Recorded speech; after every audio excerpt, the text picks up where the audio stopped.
So the next stitch we're going to look at is the zigzag stitch. We're going to turn the stitch selection dial to the zigzag stitch. And again, there's a black stitch, which is a single zigzag stitch, and there's a white one, the stretch stitch, and this is a triple zigzag stitch. If we go to the stitch length dial up here, if we want the zigzag that's in black, we're going to turn this to the numerical range. So I'm going to set it stitch length. Did I say stitch width? I meant stitch length. I'm going to set this one pretty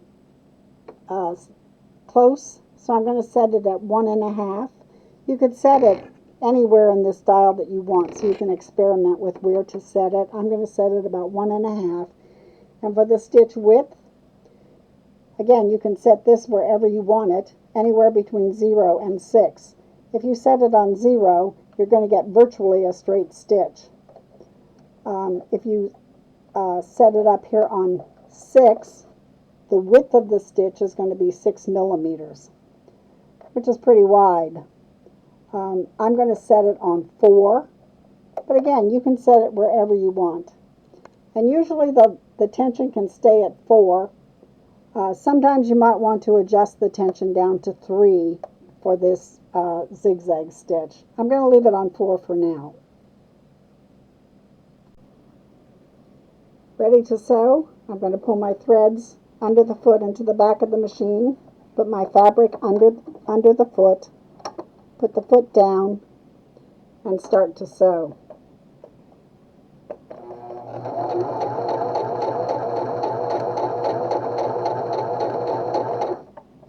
If you want to make the width, to change the width, be sure that your needle is in the high position. You don't want the needle down in the fabric when you change the width. I'm going to take the width up to 6 just so you can see the difference in length. And once again, let's take it down to a very narrow one. Remember to take your needle thread take-up lever to the high position when you stop. Raise the presser foot, take it out, and cut the thread. And you can see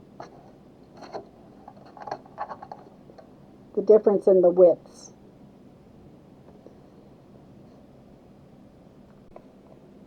Let's come back over to our settings.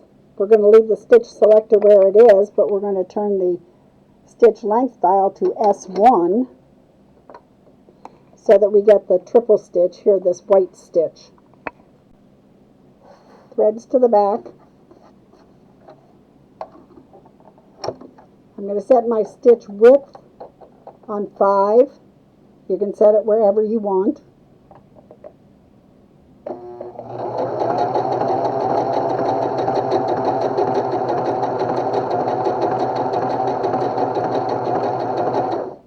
Do you see that it's taking 2 stitches in one place? Actually 3 stitches in each place.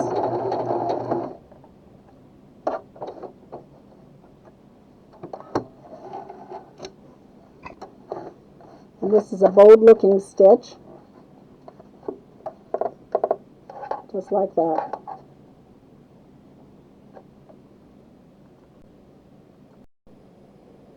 The next stitch we're going to look at is the overlock stitch. The setup for this stitch is on page 25 in your manual, and it shows you the picture of the stitch. It tells you that the stitch length is going to be S1. The stitch width is going to be 5. The tension should be set between 3 and 7. And the presser foot that we're going to use is presser foot number 3. So we're going to turn the stitch selector dial to the overlock stitch, which is this one. We want the stitch length on that S1 setting. Stitch width is going to be on 5. And the tension, it said between 3 and 7, and we're just going to leave it on 4. The presser foot that we're going to use is number 3, which is this one. And the number 3 is right here on this edge of the foot where I'm pointing with my fingernail. I don't think you can see it on camera. Maybe. It's right there. This little red dial is adjustable. This foot is used both for blind hems and for this over edge stitch. And the red guide is adjustable, and it's adjusted by turning this screw. So when we're using it for this overlock stitch or over edge stitch, we want to turn it all the way to the right. So just turn the screw until that red guide is all the way to the right, as far as it'll go. Alright, how do we change the feet on the machine? It's very easy. They're just snap-on feet. So I can put my fingers on either side of the foot here and just push down.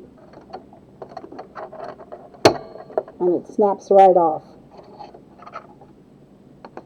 To put this foot on, you can put it on manually by bringing it up from underneath, or you can do it another way by dropping the presser foot lever. If you look closely here, you'll see that there are, see if I can get a good angle on it. You see the little tunnel or claw-like things that come down right behind my fingernail here? That's going to latch onto the pins that are on the foot. So the way I usually put the feet on is to hold it underneath here with my fingers and just bring the presser foot down so that it snaps right on that pin, and it snaps in place. Put your threads underneath, and we're ready to sew. One thing I want to show you about this foot, though, I'm going to take it off just a minute because I want to show you that on the underside of this foot there is a pin right here, and the needle is going to step over that pin. You can see it. You can see it right down in the opening here. The needle is going to step over that pin to form the stitch. Because that pin is there, do not ever sew in reverse with this foot on the machine, because thread will catch on that pin and pull the pin out. And then you have to buy a new foot. To sew this seam, we're going to put the fabric underneath the foot with the edge of the fabric right up against this little red guide here. And as I said before, I like to start with the needle down and put the fabric right up against the needle. Hand turn to take 1 or 2 stitches onto the fabric, and then sew.